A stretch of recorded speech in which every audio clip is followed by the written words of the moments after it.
हाल दिल किसको सुनाए, आपके होते हुए। आरो जोरे बोलूं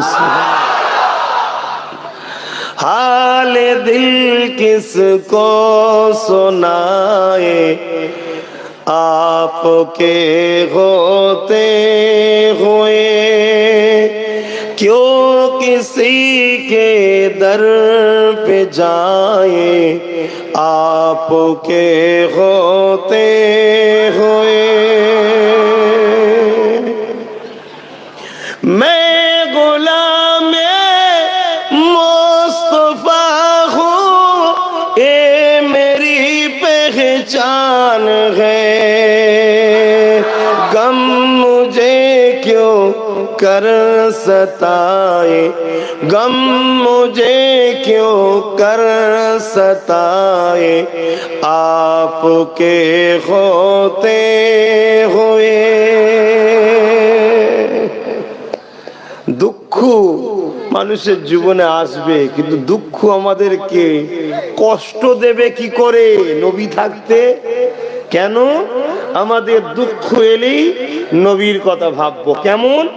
যদি খেতে না পাই ভাববো, আহা আমার নবী তো 3 দিন পেটে পাথর বেঁধেছিল, আমার নাই এক বেলা হয়নি, কিন্তু আমি হারাম খাবো না। জোরে বলুন সুবহানাল্লাহ। আল্লাহ কবুল করো।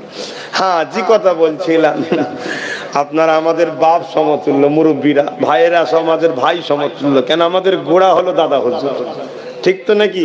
তার উপরের গোড়া সিদ্দিক আকবর, ফারুক আজম, উসমান গনি, মৌলা আলী, আর সব থেকে প্রথম গোড়া হলো আমাদের রাসূলুল্লাহ। জোরে বলুন সুবহানাল্লাহ। কথা বুঝে আসছে? তো যে কথা বলছিলাম, যদি কেউ আপনাকে ঘর ছাড়া করে দেয়, জুলুম করে, অত্যাচার করে, তাহলেও রসুলকে স্মরণ করলে দেখবেন দুঃখ লাগবে না। কেন? আমার নবী, যিনি দোনোজাহানের সুলতান, হকের পক্ষে কথা বলার জন্য জালিমরা তেনাকে জানে মারতে চেয়েছিল, আল্লাহর হুকুমে তিনি পাহাড়ে গিয়ে গাছের পাতা ফল মূল খেয়ে মাসকে মাস জীবন ধারণ করেছে। তাহলে মনটা সান্ত্বনা হবে না? হবে না? যারা আমার নবী করেছে, সেই নবীর গোলাম আমার উপরে হয়েছে, আমি নিজেকে ধন্য মনে করি, ঠিক না বেটি? তাই বলছে, গম মুঝে কিউ কর সতায়ে, আপকে হতে হয়ে।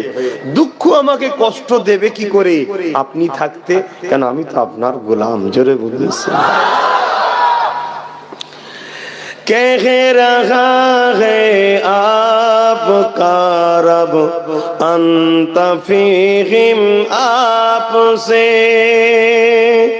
कह रहा है आपका रब अंत फीहिम, आपसे।